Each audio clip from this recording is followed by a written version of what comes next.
નમસ્કાર દોસ્તો, હું છું મહેશ અને સ્વાગત છે તમારું એમઆરટી દિલ સે ચેનલમાં. આજે આપણે લઈને આવે છે રેનોલ્ટની ક્વિડ RXT ઓપ્શનલ જે 2019 મોડલ છે, બરાબર.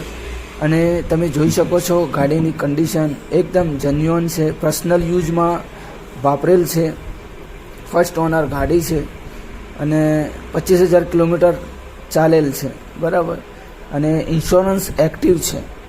જો કોઈ પણ મિત્ર ઇન્ટરેસ્ટેડ હોય અને કોઈ પણ ભાઈને જો ગાડી લેવી હોય તો પહેલાં ફૂલ આ વિડીયો જોઈ લો, પછી તમને કોન્ટેક્ટ ડિટેલ પણ શેર કરું છું, જેથી કરીને કોઈ વધારાની ઇન્ફોર્મેશન જો તમારે જોવે તો એક નંબર તમને પ્રોવાઈડ કરું છું. એ નંબરથી તમે કોલ કરી અને બધી ડિટેલ લઈ શકો છો. તો પ્લીઝ વિડીયો એન્ડ સુધી જુઓ અને આખી ગાડીની કન્ડિશન જોઈ લો.